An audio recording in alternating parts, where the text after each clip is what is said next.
Well, the drier weather this afternoon at least gave some in North Texas the chance to make more headway in cleaning up the damage left behind from this past week's storms. Thousands are still without power in the Metroplex. You can see downed trees, power lines, parts of homes damaged in several different areas. Oncor says those still or newly impacted should get power back on by tomorrow night. Fox 4's Amelia Jones live in Richardson. She spoke with residents there racing the clock to clean up before the chance for another round of storms. Amelia? Right, Blake, another round of storms. That's definitely not what crews or people here in Richardson want to hear. You mentioned that Oncor is hoping to get power restored to a majority of customers by tomorrow. On this street that I'm standing on in Richardson, one side of the street has power. The one behind me is still completely dark. About 3,000 customers are still without power tonight in Richardson. Something you'll also see on almost every street in Richardson is those large piles of debris like the one behind me. That dry weather, though, it makes such a big difference, and the city and crews, people cleaning up, they're hoping that continues. Ashley Kiecki and Cynthia Smith might appear like old friends on this couch, but actually they just met today. The two were brought together by the impact of Tuesday morning's storms. I really thought it wasn't going to end until the windows bursted out or a tree fell through the roof. Our neighbors, our entire neighborhood had multiple trees on people's roofs. Both lost power until Kiecki's came back on today at 4 a.m. Schmidt is still waiting for hers to come back on. In those days in the dark, the two say they didn't see crews out in their neighborhood. We've never seen mass destruction like this around here, and we didn't see trucks for days. It left them feeling alone. The feeling is just incredibly helpless. Like much of North Texas on Tuesday morning, Richardson experienced hurricane-force winds of up to 75 miles per hour. On Saturday, trees can still be seen on top of homes and cars, and cleanup is far from over. We really do feel their pain. We know that their patience is running thin and their frustration is high. Richardson City Manager Don Magner says that there are 36 areas in the city that need assessment from Oncor before city crews can clear the area. We absolutely need Oncor to create a safe environment for our crews. We don't have the specialized tools or the training to work around live power lines. Oncor says roughly 11,000 crew members from multiple states are still out working on restoration, except some of the issues are more complex.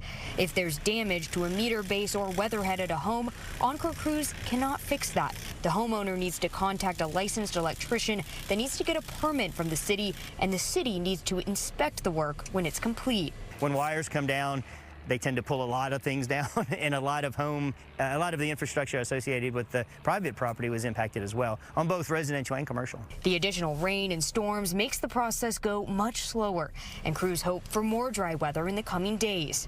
Until then, people like Kiecki and Schmidt are left to comfort each other while they wait. It takes everyone. Everyone has to be in this together, or else we're just going to see this over and over again.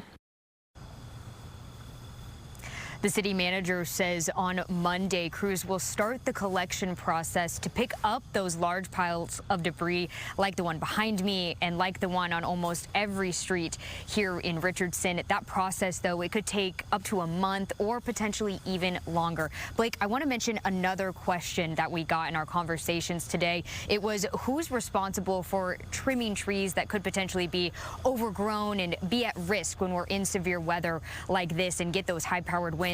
Well, according to Oncor, it's the homeowner's responsibility to maintain the trees around the service lines that are on their property. For now, Blake, I'll send things back to you. All right, Amelia, thanks.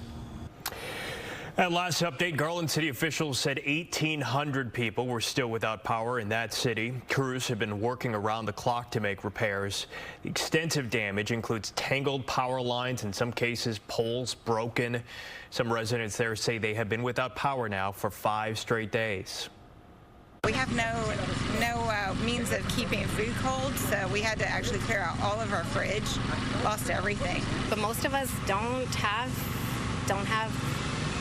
generators, so we're just buying ice from the gas stations and try to keep the essentials going. City libraries and rec centers open up in the area to allow residents to get air conditioning, access to chargers for electronics, as well as internet. The city of Dallas partnered with Dallas ISD to help residents impacted by the storms this week as well. A multi-agency resource center opened in East Dallas at Truett Elementary. People were able to get necessities and food like non-perishables, onions, potatoes, even items like socks and toiletries. Rakes and shovels were handed out as well for those wanting to start cleanup at their homes.